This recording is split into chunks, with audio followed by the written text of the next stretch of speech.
Hi friends, ನಾನು ನಿಮ್ಮ Nishchita. Welcome back to my channel. ಇವತ್ತು ಸಂಡೇ ಐತಿ. ಅರ್ಲಿ ಮಾರ್ನಿಂಗ್ ಅಂದ್ರೆ 8 ಗಂಟೆ ಆಗೈತಿ. ಬೆಳಗಾವ್ ಹೊಂಟೇವಿ. ಯಾಕೆ ಹೊಂಟೇವಿ ಅಂತ ಹೇಳಿ ನಾನು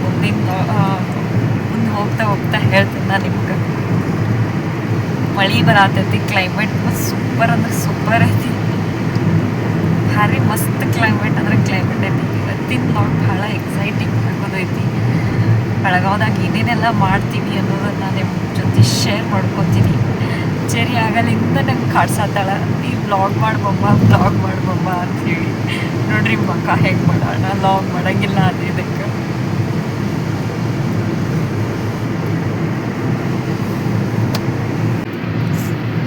ಸೊ ಫ್ರೆಂಡ್ಸ್, ಬೆಳಗಾವ್ ನಿಯರ್ ಅಂತೂ ಬಂದ್ವಿ ನಾವು ಮಸ್ತ್ ರೆಡಿಯಾಗಿ ಬೆಳಗಾವ್ಗೆ ಎದಕ್ಕೆ ಹೊಂಟೇವಿ ಅಂತಂದ್ರೆ ಒಂದು ಫಂಕ್ಷನ್ ಅಟೆಂಡ್ ಮಾಡಕ್ಕೆ ಹೊಂಟೇವಿ. ಏನು ಫಂಕ್ಷನ್ ಅನ್ನೋದನ್ನು ನಾನು ಆಮೇಲೆ ಹೇಳ್ತೇನೆ ನಿಮಗೆ. ಮುಂದೆ ಬರೋ ವಿಡಿಯೋ ಒಳಗೆ ನೋಡ್ರಿ ಏನು ಫಂಕ್ಷನ್ ಐತಿ ಅಂತ ಹೇಳಿ. ಈ ಫಂಕ್ಷನ್ನ ನಾವು ಮಿಸ್ ಮಾಡ್ಕೊಳಕ್ಕೆ ರೆಡಿ ಇರಲಿಲ್ಲ ಬಿಕಾಸ್ ಆಫ್ 3 ರೀಸನ್ಸ್. ಒಂದು, ಭಾಳ ಹಾರ್ಟ್ ಟಚಿಂಗ್ ರಿಲೇಟಿವ್ದ ಫಂಕ್ಷನ್ ಐತಿ. ಸೊ ಹಾಗಾಗಿ ಅದನ್ನು ಮಿಸ್ ಮಾಡ್ಕೊಳ್ಬಾರ್ದು ಅಂಥೇಳಿ ಇವತ್ತು ಹೊಂಟೇವಿ ನಾವು ಬೆಳಗಾವ್ಗೆ. ಇನ್ನೊಂದು, ಇನ್ನೂ 2 ರೀಸನ್ ಏನು ಅನ್ನೋದನ್ನು ನೀವು ಮುಂದೆ ಲಾಗ್ನಾಗನ ನೋಡಿ ತಿಳ್ಕೊರಿ. ಲಾಸ್ಟಿಗೆ ನಾನು ಹೇಳ್ತೀನಿ ಯಾಕೆ ಅಂತ ಹೇಳಿ. ಫಸ್ಟ್ ನಾವು ಬೆಳಗಾವಿ ರೀಚ್ ಆದಮೇಲೆ ನಮಗೊಬ್ಬರು ಭಾಳ ಪರಿಚಯದವ್ರು ಆಂಟಿ ಇದ್ದಾರೆ. ಅವ್ರನ್ನ ಮಾತಾಡ್ಸ್ಕೊಂಡು ಆಮೇಲೆ ನಾವು ಅಣ್ಣಗಳ ಮನೆಗೆ ಹೋಗ್ತೀವಿ. ಅಲ್ಲಿಂದ ಆಮೇಲೆ ಫಂಕ್ಷನ್ ಹಾಲಿಗೆ ಹೋಗ್ತೀವಿ. ಫಂಕ್ಷನ್ ಆಮೇಲೆ ನಾನು ನಿಮ್ಗೆ ಫಂಕ್ಷನ್ ಅಂತ ತೋರಿಸ್ತೀನಿ. ಇಷ್ಟೆಲ್ಲ ಎಕ್ಸೈಟ್ಮೆಂಟ್ನಾಗ ರೆಡಿಯಾಗಿ ಹೊಂಟೀವಿ. ಆದ್ರೆ ನನ್ನ ಮೇಲೆ ನಮ್ಮ ಅಮ್ಮ ಸಿಟ್ಟು ಮಾಡ್ಕೊಂಡಾನ. ಯಾಕೆ ಅಂತ ಅವ್ನು ಸಿಟ್ಟು ಮಾಡ್ಕೊಳ್ಳೋದಕ್ಕೂ ಒಂದು ಜೆನ್ಯೂನ್ ರೀಸನ್ ಐತಿ. ನಾವೇನು ಬೇಜಾರು ಮಾಡತ್ತಿಲ್ಲ. ಯಾಕಂತ ಹೇಳ್ತೇನೆ ನಿಮಗೆ. ಇವತ್ತು ನಾವು ಬೆಳಗಾವಿಗೆ ಬರೋದಿತ್ತ, ನಿನ್ನೆ ನಮ್ಮ ಕಾರ್ನ ಪಾರ್ಕಿಂಗ್ನಾಗಿಂದ ತೆಗೆದು ಕ್ಲೀನ್ ಮಾಡಿ ಇಡಾಕ್ತಿದ್ದ. ಸೊ ಕಾರ್ನ ಪಾರ್ಕಿಂಗ್ನಾಗಿಂದ ತೆಗೆದ್ಮೇಲೆ ವಾಪಸ್ ಪಾರ್ಕಿಂಗ್ನಾಗ ಬೈಕ್ ಹಾಕಬೇಕಿತ್ತು. ಅಮ್ಮ ಬೇಡ, ನಾ ಬಂದು ಹಾಕ್ತೀನಿ ಬೈಕ್ ಅಂದ್ರೂ ನಾನು ಒಂಚೂರು ಹೆಲ್ಪ್ ಆಗಲಿ ಅಂತ ನಾನು ಬೈಕ್ ಹಾಕಕ್ಕೆ ಹೋಗಿ ಏನಾಯ್ತೋ ಏನೋ ಗೊತ್ತಿಲ್ಲ, ನಂದು ಕಂಟ್ರೋಲ್ ಮಿಸ್ ಆಗಿ ನಾನು ಮತ್ತು ಬೈಕ್ ಇಬ್ಬರೂ ಬಿದ್ವಿ. ಬೈಕಿಗೂ ಮೇಜರ್ ಏನೂ ಆಗಿಲ್ಲ, ನನಗೂ ಮೇಜರ್ ಏನಾಗಿಲ್ಲ. ಬಟ್ ಲೈಟಾಗಿ ನನ್ನ ಕೈ ಲೆಫ್ಟ್ ಹ್ಯಾಂಡ್ ಬಾವು ಬಂದೈತಿ. ಫಿಂಗರ್ ರಿಂಗಿಗೆ ಒಂಚೂರು ಲೈಟಾಗಿ ಗಾಯ ಆಗೈತಿ. ಬಾವ ಫೋನ್ನಾಗ ಕಾಣತ್ತಿಲ್ಲ, ವಿಡಿಯೋದಾಗ ಕಾಣತ್ತಿಲ್ಲ ನಿಮಗೆ, ಬಟ್ ಐತಿ ಲೈಟಾಗಿ ಪೇನು ಐತಿ. ಸೊ ಏನಕ್ಕೇನಾರ ಮಾಡ್ಕೊಂಡಿದ್ದಿ ಅಂದ್ರೆ ಏನು ಅಂತ ಹೇಳಿ ಸಿಕ್ಕಂಗ ಭಯತಾನ. Not only Ammu, mummy, daddy, Chittu ಎಲ್ಲರೂ ಭಯತಾರ ನಂಗೆ. ಯಾಕೆ ಅವಸರ ಮಾಡೋಕೆ ಹೋಗಿದ್ದಿ ಅಂಥೇಳಿ. ಟೈಮ್ ಹೆಂಗಿರ್ತೈತೆ ನೋಡ್ರಿ, ಎಲ್ಲರೂ ಇದ್ದು ನನಗೆ ನನ್ನ ಬೈಕ್ ಮೇಲೆ ಕಾನ್ಫಿಡೆಂಟ್ ಇದ್ದೂ ಬಿದ್ದು ನೋವು ಮಾಡ್ಕೊಂಡೇನಿ ನಾನು. ಎಲ್ಲರೂ ಹತ್ತಿರದ್ದು ಏನೂ ಮಾಡೋಕ್ಕಾಗಲಿಲ್ಲ. ಯಾಕೆ ಹಿಂಗಾತ ಅನ್ನೋದು ನನಗೂ ಗೊತ್ತಿಲ್ಲ. ಮೇ ಬಿ ಅಮಾವಾಸ್ಯೆ ರಾತ್ರಿ ಇತ್ತಲ್ಲ ಅದಕ್ಕೆ. ಈಗ ನಗಾಕತ್ತಾನ. ನಾ ವಿಡಿಯೋ ಹೇಳಿದ್ದು ಕೇಳಿ ವಾಯ್ಸ್ ಕೊಡತ್ತಿದ್ದು ಕೇಳಿ ನಗಾತಾನ. ಬಟ್ ಬೇರೆ ಸಿಚುವೇಶನ್ ಆಗಿತ್ತಂದ್ರೆ ಅಮ್ಮ ನನಗೆ ಚರಿಗ ಬಿಟ್ಟು ನಾವೊಬ್ಬ ಫಂಕ್ಷನ್ ಅಟೆಂಡ್ ಮಾಡಕ್ಕೆ ಹೋಗ್ತಿದ್ದ. ಬಟ್ ಇದು ಭಾಳ ಇಂಪಾರ್ಟೆಂಟ್ ಫಂಕ್ಷನ್ ಐತಿ. ಸೊ ಹಾಗಾಗಿ ಹೊಂಟೇವಿ. ನನಗೆ ಗೊತ್ತೈತಿ ಎಷ್ಟು ನೋಯಿದ್ರು ಎಷ್ಟು ಪೇನ್ ಇದ್ರು ನನ್ನ ವಿಲ್ ಪವರ್ ಗಟ್ಟೈತಿ, ನಾ ಹ್ಯಾಂಡಲ್ ಮಾಡ್ತೀನಿ ಅಂಥೇಳಿ. ಸೊ ಹಾಗಾಗಿ ಈ ಫಂಕ್ಷನ್ನ ಅಟೆಂಡ್ ಮಾಡಕ್ಕೆ ಹೊಂಟೇವಿ. ಫಸ್ಟ್ ರೀಸನ್ ಫಂಕ್ಷನಿಗೆ ಹೊಂಟೇವಿ ಅನ್ನೋದನ್ನು ನಾನು ಹೇಳೀನಿ. ಇನ್ನು 2 ರೀಸನ್ ವೀಡಿಯೋದಾಗ ನಾನು ನೋಡ್ರಿ ತಿಳ್ಕೊರಿ ಯಾಕೆ ಪೇನ್ ಇದ್ದರೂ ನಾನು ಫಂಕ್ಷನ್ನ ಅಟೆಂಡ್ ಮಾಡಕ್ಕೆ ಹೊಂಟೀನಿ ಅಂಥೇಳಿ. ಬರ್ರಿ ಡೈರೆಕ್ಟ್ ನಾವೀಗ ನೆಕ್ಸ್ಟ್ ನಿಮಗೆ ನಾನು ಫಂಕ್ಷನ್ದಾಗನ ಸಿಗ್ತೇನಂತ. Stay tune. Bye.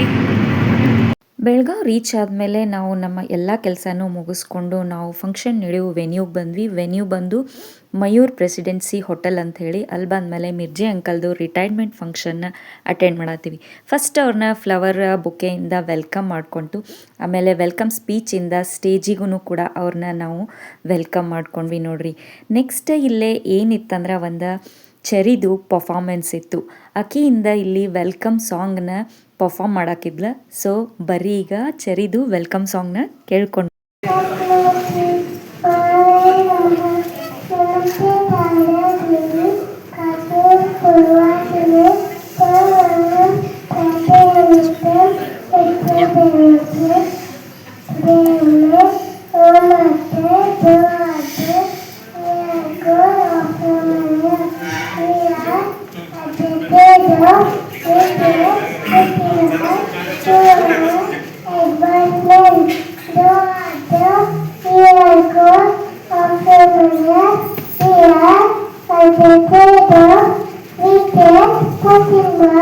ಚೆರಿದು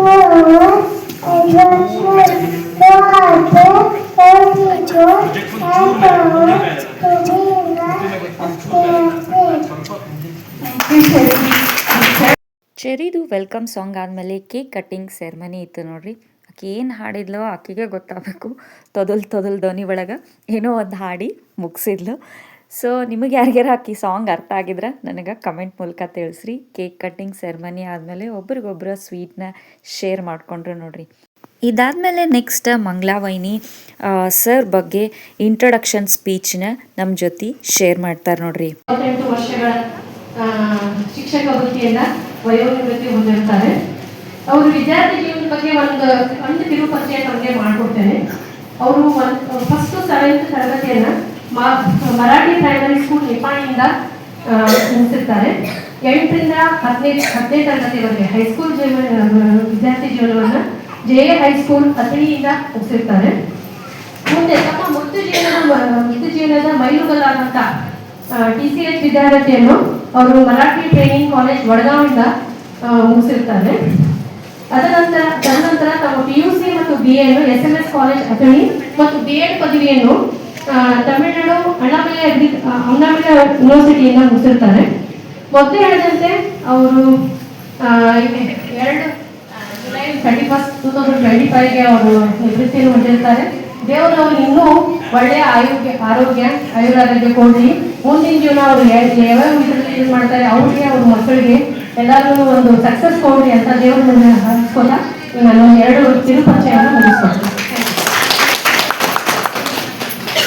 Thank you, Vani. Wow, what a wonderful lifestyle of Sasita. Hi sir, I am your student, first bench student. Meet my wife, meet my son. Sir, bye sir, I am getting late. I have a meeting ಅಂತ ಹೇಳಿ pot ಅಂತ ಅಲ್ಲಿಂದ ಜಿಗಿದು ಬಿಡ್ತಾನೆ. ಅದ last ಬೆಂಚಲ್ಲಿ ಬರ್ತಾನೆ. ಅಲ್ಲೇ ಬರ್ತಾನ ಅವನು. ಹೇಳ್ತಾನ ಸರ್ ಕಂಡ ತಕ್ಷಣ ಉದ್ದಕ ದೀರ್ಘ ದಂಡ ನಮಸ್ಕಾರ ಹಾಕ್ತಾನೆ. ಯಾಕಂದ್ರೆ ಅವ್ನು ಜೀವನ ಕಲ್ತಿರ್ತಾರ. ಅವ್ರು ಬರೀ ಸ್ಟಡೀಸ್ ಕಲ್ತಿರ್ತಾವ, ಜೀವನ ಕಲ್ತಿರ್ತಾನ. ಅದಕ್ಕೆ ಒಂದು ದೊಡ್ಡ ದೀರ್ಘ ನಮಸ್ಕಾರ ಹಾಕ್ತಾನೆ. ಸರ್ ನನ್ನ ಹೆಂಡತಿರಿ, ನನ್ನ ಮಗಳ್ರಿ, ನನ್ನ ಮಗಾರಿ, ಸರ್ ನನ್ನ ಮನೆ ಇಲ್ಲೇ ಹಜುಕೈತಿ, ಬರ್ರಿ ಸರ್ ಬರ್ರಿ ಸರ್ ಅಂತ ಫೋರ್ಸ್ ಮಾಡಿ ಮನೆಗೆ ಕರ್ಕೊಂಡು ಹೋಗಿ ಊಟ ಮಾಡಿ ಕಳಿಸ್ತಾನೆ. ಯಾಕಂದ್ರೆ ಅವ ವಿದ್ಯೆ ಹೋಗಿರಂಗಿಲ್ಲ, ಬಟ್ ತಲೆ ಕೊಟ್ಟಿದ್ದ ಜೀವನ ಕಲಿಸಿರ್ತಾರಲ್ಲ ಗುರುಗಳು. ಸೊ ಎಲ್ಲಾನು ಈಕ್ವಲ್ ಆಗೇ ನೋಡ್ತಿರ್ತಾರೆ. ಹೌದ್ರಿ? ನೋಡಿ, ಇಂಥ ಒಬ್ಬ ಅದ್ಭುತವಾದ ಗುರುವಿನ ಬಗ್ಗೆ ಇನ್ನೊಂದಿಷ್ಟು ಮಾತುಗಳನ್ನ ಕೇಳೋದಂತ ನಮ್ಮ ಅಶೋಕ್ ಹುಲಗುಬಾಳಿ ಸರ್ ಇಂದ ಪ್ಲೀಸ್.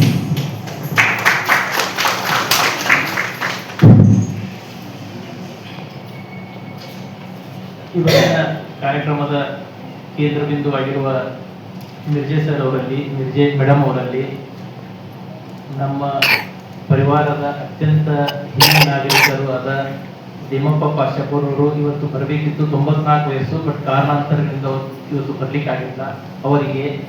ಹಾಗೆಯೇ ಮತ್ತೊಬ್ಬ ಹಿರಿಯ ನಾಗರಿಕರು ನಮ್ಮ ಮಾವನವರಾದ ಬಿರಾದಾರ್ ಅವರಲ್ಲಿ ಹಾಗೂ ಅಶೋಕ್ ಮಿರ್ಜೆ ಸರ್ ಅವರಲ್ಲಿ ಹಾಗೂ ಇಲ್ಲಿ ಸೇರಿರುವ ಎಲ್ಲ ನಮ್ಮ ರಿಲೇಟಿವ್ಸ್ನಲ್ಲಿ ಶರಣು ಶರಣಾರ್ಥಿಗಳು. ನಮ್ಮ ಜೀವನದಲ್ಲಿ ಕಲಿಕೆ ಅನ್ನೋದು ಸದಾ ನಡೆಯುವ ಒಂದು ಚಟುವಟಿಕೆ, ಒಂದು ಪ್ರೊಸೆಸ್ಸು. ನಾವು ಯಾವಾಗ ವೃತ್ತಿ ಜೀವನದಲ್ಲಿ ಎಂಟರ್ ಆಗ್ತೀವಿ, ನಮ್ಮ ಸಹೋದ್ಯೋಗಿಗಳಿಂದ, ನಮ್ಮ ಆಜುಬಾಜು ಇರೋರಿಂದ ಎಲ್ಲರಿಂದನೂ ಸದಾ ನಾವು ಕಲಿತಾ ಇರ್ತೀವಿ. ಈ ಕಲಿಕೆ happens after getting the maturity. 18-20 ವಯಸ್ಸಾಗಲೇ ಆಗೋ ಒಂದು ಪ್ರೊಸೆಸ್ಸು. ಆದರೆ ಯಾವಾಗಲೂ ಎಲ್ಲಕ್ಕಿಂತ ಪ್ರಮುಖ ಪಾತ್ರ ವಹಿಸೋದು ಪ್ರೈಮರಿ ಹಾಗೂ ಹೈಸ್ಕೂಲ್ ಟೀಚರ್ಸು. ಯಾಕಂದ್ರೆ ಅವರು ಕಲಿಸುವ ವಿದ್ಯೆ ನಾವು ತೀರಾ ಸಣ್ಣವರಿದ್ದಾಗ, ನನಗೆ ಇವತ್ತಿಗೂ ನೆನಪಿದೆ, ನಾನು ಮೊದಲೇ ಸ್ಟ್ಯಾಂಡರ್ಡ್, ಫಸ್ಟ್ ಸ್ಟ್ಯಾಂಡರ್ಡ್ ಮೊದಲೇ ದಿನ ಶೃಂಗೇರಿ ಸರ್ ಅವರು ಒಂದು ಕಪಾಳಗಿಡಿ ಕೊಟ್ಟು ಕುಂಡಿಸಿದ್ರು ನನ್ನ.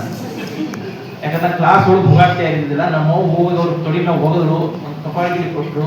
ಶೃಂಗೇರಿ ಸರ್ ಹಾಗೂ ತಿರುಗಂಜಿ ಟೀಚರ್ ನನಗೆ ಈಗೂ ನೆನಪಿದೆ. ಫಸ್ಟ್ ಸ್ಟ್ಯಾಂಡರ್ಡ್ ಶೃಂಗೇರಿ ಸರು, ತಿರುಗಂಜಿ ಟೀಚರು, ಸೆಕೆಂಡ್ ಸ್ಟ್ಯಾಂಡರ್ಡ್ ಏಗನಗೌಡ ಟೀಚರು. ಅದೇ ಥರ ಹೈಸ್ಕೂಲ್ದಲ್ಲಿ ಭಾನುಮತಿ ಟೀಚರು, ಸಾಕಷ್ಟು ಟೀಚರ್ಸ್ ಬಂದರು. ಯಾವಾಗಲೂ ಒಬ್ಬ ವ್ಯಕ್ತಿ ಪ್ರೈಮರಿ ಹಾಗೂ ಹೈಸ್ಕೂಲ್ ಟೀಚರ್ಸ್ಗಳನ್ನು ಮಾತ್ರ ನೆನಪಿಡ್ತಾನೆ. ಯಾಕಂದ್ರೆ ನಿಜವಾದ ವಿದ್ಯೆಯನ್ನು ಕಲಿಸೋರು ಅವರು ಮಾತ್ರ. ಕಾಲೇಜ್ನಲ್ಲಿ we just run behind our career. ನಮಗೆ ಕಾಲೇಜಿನ ಫ್ಯಾಕಲ್ಟಿ, ಕಾಲೇಜಿನ ಟೀಚರ್ಸು ಎಂದೂ ನೆನಪಿರ್ಲಿಕ್ಕೆ ಸಾಧ್ಯ ಇಲ್ಲ. ಯಾಕಂದ್ರೆ ಭಾಳ ಮೂಮೆಂಟ್ ಇರುತ್ತೆ. ನಾನು ಯಾಕೆ ಹೇಳ್ತಾ ಇದ್ದೀನಿ ಅಂದ್ರೆ, ನಾನು ಒಬ್ಬ ಕಾಲೇಜಿನಲ್ಲಿ ಶಿಕ್ಷಕರಿದ್ದೀನಿ. ನಮ್ಮ ಕಾಲೇಜಿನಲ್ಲಿ ವಿದ್ಯಾರ್ಥಿಗಳನ್ನು ನೋಡ್ತೀನಿ, ಅವರು ಜಸ್ಟ್ ಮೂಮೆಂಟ್ರಿ ಸೆಮಿಸ್ಟರ್ ಮುಗಿಮಟ ಅಥವಾ ಒಂದು ವರ್ಷ ಮುಗಿಮಟ ಅಷ್ಟೇ ಏನಪ್ಪ, ಒಂದು ತಿಂಗಳಾಗಿ ಹೋದ್ರು ಆಮೇಲೆ ಅವರು ನಮ್ಮ ಎದುರಿಗೆ ಬಂದ್ರು ನಮ್ಮನ್ನು ಮಾತಾಡ್ಸೋದಿಲ್ಲ. ಇದನ್ನ ಯಾಕೆ ನಾ ಇಷ್ಟು ಒತ್ತಿ ಹೇಳ್ತಾ ಇದ್ದೀನಿ ಅಂದ್ರೆ, ನಮ್ಮ family is full of teachers. ನಮ್ಮ ವೈನಿಯವರು, ನಮ್ಮ ಅಣ್ಣನವರು, ನಮ್ಮ ವೈನಿ ಅಪ್ಪ ಅವರು ಎಲ್ಲರೂ ಟೀಚರ್ಸ್. ನಮ್ಮ ಮಿಸಸ್ ಅಷ್ಟೇ ಐಟಿ ಡಿಪಾರ್ಟ್ಮೆಂಟ್ ಇದ್ದಾರೆ. ಅದಕ್ಕೆ ಹಾಗೇನೆ ಮಿರ್ಜೆ ಸರ್ ಮತ್ತು ಮಿರ್ಜೆ ಟೀಚರ್ ಅವರು high school primary school teacher. So it is surrounded by all teachers. So ಅದಕ್ಕೆ ನನಗೆ ಶಿಕ್ಷಕರ ಬಗ್ಗೆ ಒಂದು ಅಪಾರ ಪ್ರೀತಿ. ಎಸ್ಪೆಷಲಿ ನಾನು ಇಂಜಿನಿಯರಿಂಗ್ ಸೈಡ್ ಇದ್ದೀನಿ, ಬಟ್ ನನಗೆ BSc, MA, MSc ಈ ಏನು ಕೋರ್ಸ್ ಇವೆ, ಬೇಸಿಕ್ ಸೈನ್ಸ್ ಕೋರ್ಸ್ ಅಂತಾರೆ, ಅದರ ಬಗ್ಗೆ ಒಂದು ಅಪಾರ ನಂಬಿಕೆ. ಯಾಕಂದ್ರೆ ಬಹಳ ಜನ ಏನ್ ತಿಳ್ಕೊತಾರೆ, ಬಿ ಭಾಳ ಟಫ್, MBBS ಭಾಳ tough. Actual tough courses BA, BSc, BCom ಇವು. ಯಾಕಂದ್ರೆ ಏನ್ ಬೇಸಿಕ್ ಸೈನ್ಸ್ ಕೋರ್ಸ್ ಎಲ್ಲ ಭಾಳ ಟಫ್ ಇರ್ತದೆ, ಯಾಕಂದ್ರೆ ಅಪ್ಲಿಕೇಶನ್ ಓರಿಯೆಂಟೆಡ್ ಅಲ್ಲ. ಮುಂದುವರೆದು ನಾನು ಭಾಳ ಮಾತಾಡೋದಿಲ್ಲ. ನಮ್ಮ ಮಿರ್ಜೆ ಸರ್ ಬಗ್ಗೆ ಹೇಳೋದಾದ್ರೆ, ಮಿರ್ಜೆ ಸರ್ ಕೈಯಲ್ಲಿ ಕಲಿತವರು ಅವರ ಸ್ಕೂಲ್ನಿಂದ, ಉಗ್ರಾ ಸ್ಕೂಲ್ನಿಂದ ಬಂದವರು ಬಹಳಷ್ಟು. ನಾನು SCBIT ವರ್ಕ್ ಮಾಡ್ತಾ ಇದ್ದೀನಿ. ಅಲ್ಲಿಂದ ಬಂದ ವಿದ್ಯಾರ್ಥಿಗಳು ನಮ್ಮ ಕಾಲೇಜಿನಲ್ಲಿ ವಿದ್ಯಾರ್ಥಿಗಳಾಗಿ ಜಾಯ್ನ್ ಆಗಿದ್ದಾರೆ. ಹಾಗೆಯೇ ನನ್ನ ಸಹೋದ್ಯೋಗಿಯಾಗಿ ಜಾಯ್ನ್ ಆಗಿದ್ದಾರೆ. ಎಲ್ಲರೂ ಹೇಳೋದು ಒಂದೇ, ಸರ್ ಭಾಳ ಸ್ಟ್ರೇಟ್ ಫಾರ್ವರ್ಡ್, ಸರ್ ಭಾಳ ಡಿಸಿಪ್ಲಿನ್. ಇಲ್ಲಿ ತನಕ ಸರ್ ಭೇಟಿಯಾಗಿದ್ದು ನಾನು 2021ರಿಂದ 4 ವರ್ಷ ಆಯ್ತು ಸನೆ. ಯಾರೊಬ್ಬರು ಮಿರ್ಜೆ ಸರ್ ಬಗ್ಗೆ ನೆಗೆಟಿವ್ ಮಾತಾಡೋದೇ ಇಲ್ಲ. ಎಲ್ಲರೂ ಹೇಳೋದು ಸರ್ ಭಾಳ ಡೌನ್ ಟು ಅರ್ತ್, ಭಾಳ ಸ್ಟ್ರೇಟ್ ಫಾರ್ವರ್ಡ್. ಕಳ್ಸು ಸರ್ ಈಗಿನ ಸ್ಕೂಲಲ್ಲಿ ಮೊದಲೇ ಕೆಲಸ ಮಾಡೋದು ನಿಮ್ಗೆ ಗೊತ್ತಿರಬೇಕು. ಎಸ್ಪೆಷಲಿ ಏಡೆಡ್ ಸ್ಕೂಲು, ಆಮೇಲೆ ಗೌರ್ಮೆಂಟ್ ಶಾಲೆಯಲ್ಲಿ ಟೀಚರ್ ಕಳ್ಸೋಕ್ಕಿಂತ ಹೆಚ್ಚು ಪಾಲಿಟಿಕ್ಸ್ ಮಾಡ್ತಾರೆ. ಯಾಕಂದ್ರೆ politics is the main business of the teachers. ಈಗಿನ ಯಾಕಂದ್ರೆ ಪರಿಸ್ಥಿತಿನೇ ಹಾಗೆ ಬಂದಿದೆ. ಬಟ್ ಸರ್ ಅವರು ಕಲ್ಸು ಟೀಚರ್, ಕಲ್ಸು ಸರ್ ಅವರು. ಅದೇ ತರ ಈಗ 2 ತಿಂಗಳ ಹಿಂದೆ ಇನ್ನೊಂದು ಸರ್ ಅಪ್ಪನೇ ಇಲ್ದೇ ನಾ ಇದೊಂದು incident I would like to share with you. Manju sir ಮೊದಲೇ ಮಗ ಮಂಜು ಅವರು ನನಗೆ ಫೋನ್ ಹಚ್ಚಿ, ನಮ್ಮ Mirje sir, in fact sir Manju ತಮ್ಮ ತಂದೆಯವರಿಗೆ ತಂದೆ ಅನ್ನಾಗಿಲ್ಲ, ಅಪ್ಪ ಅನ್ನಾಗಿಲ್ಲ, ಸರ್ ಅಂತಾರೆ. ಸೊ ಮಂಜು ನನಗೆ ಫೋನ್ ಮಾಡಿದಾಗ, ಸರ್ ಜುಲೈ 31 ರಿಟೈರ್ಡ್ ಆಗ್ತಾರು, ಅದಕ್ಕೊಂದು ಎಲ್ಲ ಹುಡುಗರಿಗೆ ಬ್ಯಾಗ್ ಡಿಸ್ಟ್ರಿಬ್ಯೂಟ್ ಮಾಡ್ಬೇಕನ್ನತ್ತಾರೆ. ಅದಕ್ಕೆ ಬೆಳಗಾವದಾಗ ಒಂದು ಸ್ವಲ್ಪ ನೋಡ್ರಿ, ಪಾಪಗಲ್ಲಿ ಆಗೋದು ಏನಾರ ಬ್ಯಾಗ್ ಅದು ಸಿಗ್ತಾವ ಅಂತ. ನಾ ಮಾಡ್ಕೊಂಡ್ರಿ, ಪ್ರಿಂಟ್ ಗಿಂಟ್ ಎಲ್ಲ ಮಾಡ್ತೀನಿ, ಸರ್ ಹೆಸರಷ್ಟು ಕಳಿಸ್ರಿ ಕರೆಕ್ಟಾಗಿ, ಆಮೇಲೆ ಸ್ಕೂಲ್ ಹೆಸರು ಕಳಿಸ್ರಿ. ಮಂಜು ಏನ್ ಹೇಳಿದ್ರಂದ್ರೆ, ಸರ್ ಏನ್ ಹೇಳಿದಾರೆ ಅಂದ್ರೆ, ಆ ಬ್ಯಾಗ್ ಮೇಲೆ ಹೆಸರು ಸ್ಕೂಲಿನ ಹೆಸರು ಆಗಬೇಕು, ಮತ್ತೆ ಯಾರು ಕೊಡಾತಾರ ಆ ಹೆಸರು ಪ್ರಿಂಟ್ ಆಗಬಾರ್ದು, ಯಾವ ವಿದ್ಯಾರ್ಥಿ ಹೊರಟಿದಿಲ್ಲ ಆ ಹೆಸರು ಅಷ್ಟೇ ಪ್ರಿಂಟ್ ಆಗಬೇಕು. ಅದು ಸರ್ ಅವರ, ಸರ್ ಸಾರಿ ನಿಮ್ಮ ಅಪ್ಪನ ಇಲ್ಲದೆ ನಾ ಇದನ್ನ ಹೇಳಿದ್ನಿ. ಸೊ ಇದು ಸರ್ ಅವರ ದೊಡ್ಡ ಗುಣ. ಯಾವಾಗಲೂ ಯಾವ ಹೆಸರು ಬೇಡ, ಯಾವ ರಿಕಗ್ನಿಷನ್ ಬೇಡ, ಸದಾ ಕಾಲ ಬರೀ ಟೀಚಿಂಗ್ ಮಾಡೋನು, ವಿದ್ಯಾರ್ಥಿಗಳಿಗೆ ಒಳ್ಳೇದು ಮಾಡೋನು. ಈ ಒಂದು ಮೋಟೋ ಇಟ್ಕೊಂಡು ಸರ್ ಇವತ್ತು ಇಷ್ಟು ಎತ್ತರ ಮಟ್ಟಿಗೆ ಬಿಡಿದ್ದಾರೆ. ಸರ್ ಯಶಸ್ಸನ್ನ ಅವರ ವೃತ್ತಿ ಜೀವನದ ಮೂಲಕ ಅಷ್ಟೇ ಅಲ್ಲ, ಅವರಿಬ್ರು ಮಕ್ಕಳು ರಕ್ತಿದ್ದಂಗೆ. ನಿಜವಾದ ಯಶಸ್ಸು ವ್ಯಕ್ತಿಯಲ್ಲಿ ಕಾನೂನು ಅಂದ್ರೆ ಅವ್ರ ಮಕ್ಕಳು ಸೆಟಲ್ ಆದ್ಮೇಲೆ ಮಾತ್ರ. ಅದಕ್ಕೆ ಮತ್ತೊಮ್ಮೆ ನಾನು ದೇವರಲ್ಲಿ ಹಾರೈಸುತ್ತೇನೆ, ಸರ್ಗೆ ಆಯುಷ್ಯ ಆರೋಗ್ಯ ಎಲ್ಲ ಸಿಗಲಿ. Thank you sir. ಸೊ ಇಂಥ ಒಂದು ಅದ್ಭುತವಾದ ವ್ಯಕ್ತಿ ಬಗ್ಗೆ ಅಂತೂ ನಾವೆಲ್ಲರೂ ಕೇಳಿದ್ವಿ, ನಾವೆಲ್ಲರೂ ಮಾತಾಡಿದ್ವಿ. ಅವರ 38 ವರ್ಷದ ಶಿಕ್ಷಕ ವೃತ್ತಿ ಸಾಧನೆ ಬಗ್ಗೆ ಸಂಭ್ರಮಿಸಾದ್ವಿ. ಇದ್ರ ಎಲ್ಲಾದ್ರ ನಡುವೆ ನನ್ನ ಮಗಳನ್ನಕ ನೀವೆಲ್ಲರೂ ಸೆಲೆಬ್ರೇಟ್ ಮಾಡಾತ್ತೀರಿ, ಅಜ್ಜಾಗ ವಿಶಸ್ ತಿಳಿಸಾತ್ತೀರಿ. ನಂದೇನೈತಿದ್ರ ಕಾಂಟ್ರಿಬ್ಯೂಷನ್, ನಾನು ಮಿರ್ಜೆ ಅಜ್ಜಾಗ ಏನಾರ ವಿಶ್ ಮಾಡ್ತೀನಿ, ನಂದು ಏನಾರ ಕಾಂಟ್ರಿಬ್ಯೂಟ್ ಆಗಲಿ ಅಂತ ಹೇಳಿ ಹೇಳತ್ತಾಳ. ಸೊ ಅದು ಇಲ್ಲಿವರೆಗೂ ಸರ್ಪ್ರೈಸ್ ಇತ್ತು. ಹಾಡೇನೋ ಹಾಡೋದು ಅಪ್ಪಣ್ಣಾಗ ಮಂಜುಗೂ ಗೊತ್ತಿತ್ತು, ಈ ಸರ್ಪ್ರೈಸ್ ಪರ್ಫಾರ್ಮೆನ್ಸ್ ಯಾರಿಗೂ ಗೊತ್ತಿರಲಿಲ್ಲ. ಸೊ ಬರೀ ಚರಿಯಿಂದ ಒಂದು ಅಂಕಲ್ ಮತ್ತು ಆಂಟಿಗೆ ಅಂತ ಹೇಳಿ ಟ್ರಿಬ್ಯೂಟ್ ಸಾಂಗ್ ಅಂತಾನೆ ಹೇಳ್ಬೋದು. ಸೊ ಫ್ರೆಂಡ್ಸ್, ಚೆರಿದು ಡ್ಯಾನ್ಸಿಂದ ಸಾಂಗ್ನ ನಾನು ಇಲ್ಲೇ ಮ್ಯೂಟ್ ಮಾಡೀನಿ, ಯಾಕಂದ್ರೆ ಕಾಪಿರೈಟ್ ಕ್ಲೇಮ್ ಆಗ್ತೈತಿ ಅಂತ ಹೇಳಿ. ಸೊ ಅಲ್ಲೇ ನಾನು ವಾಯ್ಸ್ ಓವರ್ ಕೊಡತ್ತೀನಿ. ಆಕಿ ಕಂಪ್ಲೀಟ್ 4 ಸಾಂಗ್ನ ರಿಮಿಕ್ಸ್ ಮಾಡಿ ಡ್ಯಾನ್ಸ್ ಮಾಡಾಳ. ಅಷ್ಟು ಸರ್ಸ್ ಮತ್ತು ಟೀಚರ್ಸ್ಗೆ ಡೆಡಿಕೇಟ್ ಆಗಿದ್ದ ಸಾಂಗ್ಸ್ ಅದಾವು. ಮತ್ತು ಇದು ವ್ಲಾಗ್ ಭಾಳ ದೊಡ್ಡದಾಗಕತ್ತೈತಿ. ಫಂಕ್ಷನ್ ಇದ್ದಿದ್ದು 2 ರಿಂದ 3 ತಾಸು. ಅದನ್ನು ನಾನು ನಿಮ್ಗೆ ಪಾರ್ಟ್ ಬೈ ಪಾರ್ಟ್ ಆಗಿ ಅಪ್ಲೋಡ ಮಾಡ್ತೀನಿ. ಭಾರಿ ಮಸ್ತಾಗಿ ಎಕ್ಸೈಟಿಂಗ್ ಆಗಿರುವಂಥ ಲಾಗ್ಸ್ ಐತಿ ಇದು. ಸೊ ಇವತ್ತಿನ ಈ ಲಾಗ್ನ ನಾನು ಹೈಲೈಟಿಂಗ್ ಆಗಿ ಸ್ವಲ್ಪ ಶಾರ್ಟಾಗಿ ಅಪ್ಲೋಡ್ ಮಾಡತ್ತೀನಿ. ಸೊ ಅಪ್ಕಮಿಂಗ್ ವಿಡಿಯೋಸ್ ಒಳಗೂ ನಾನು ರಿಟೈರ್ಮೆಂಟ್ ಫಂಕ್ಷನ್ ಅದು ಪಾರ್ಟ್ ಬೈ ಪಾರ್ಟ್ ವಿಡಿಯೋನ ಅಪ್ಲೋಡ್ ಮಾಡ್ತೀನಿ ನೋಡ್ರಿ.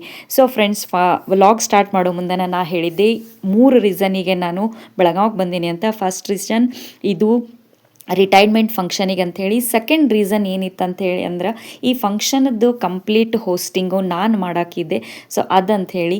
ಮೂರನೇದು ಬಂದು ಚೆರಿದು ಸಾಂಗ್ ಮತ್ತು ಡಾನ್ಸ್ ಇತ್ತು. ಸೊ ಹಾಗಾಗಿ ನಾನು ಈ ಫಂಕ್ಷನ್ನ ಅಟೆಂಡ್ ಮಾಡಿದ್ದೆ ನೋಡ್ರಿ. ಭಾರಿ ಮಸ್ತ್ ಅಂದ್ರೆ ಮಸ್ತಾಗಿ ಬಂತ ಸಾಂಗ್, ಹಾಡಾತು, ನನ್ನ ಹೋಸ್ಟಿಂಗ್ ಆಯ್ತು, ಫಂಕ್ಷನ್ ಆಯ್ತು, ಫುಡ್ ಆಯ್ತು, ಎವ್ರಿಥಿಂಗ್ ಭಾರಿ ಮಸ್ತ್ ಅಂದ್ರೆ ಮಸ್ತಾಗಿ ಇತ್ತು ನೋಡ್ರಿ. ಸೊ ಫ್ರೆಂಡ್ಸ್, ಇವತ್ತಿನ ಈ ಲಾಗ್ನ ನೀವು ಕೂಡ ಎಂಜಾಯ್ ಮಾಡಿರಿ ಅಂಥೇಳಿ ನಾನು ಅನ್ಕೋತೀನಿ. ಈ ಲಾಗ್ ನಿಮ್ಗೆ ಹೆಂಗೆ ಅನ್ನಿಸ್ತು ಅಂಥೇಳಿ ನನಗೆ ಕಮೆಂಟ್ ಸೆಕ್ಷನ್ನಾಗ ತಿಳಿಸ್ರಿ. ನಾನು 2 ಚಾನಲ್ಲು ಅಂದ್ರೆ ನಿಶ್ಚಿತ MS ಲಾಗ್ ಚಾನಲ್, ಇನ್ನೊಂದು ನಿಶ್ಚಿತ MS ತಿನಿಸು ಕಟ್ಟೆ ಚಾನಲ್, 2 ಚಾನಲ್ನು ಸಬ್ಸ್ಕ್ರೈಬ್ ಮಾಡ್ಕೊಂಡು ವೀಡಿಯೋಸ್ನ ನೋಡಿರಿ, ಶೇರ್ ಮಾಡಿರಿ ಮತ್ತು ಲೈಕ್ ಮಾಡಿರಿ, ನನಗೆ ಸಪೋರ್ಟ್ ಮಾಡಿರಿ. ಇನ್ನೂ ಪಾರ್ಟ್ಸ್ ಬೈ ಪಾರ್ಟ್ ಆಗಿ ಇದು ರಿಟೈರ್ಮೆಂಟ್ ಫಂಕ್ಷನ್ದ ಲಾಗ್ಸ ನಿಮ್ಗೆ ಸಿಗ್ತಾ ಹೋಗ್ತಾವೆ ನೋಡ್ರಿ. Till then stay tune. Thank you.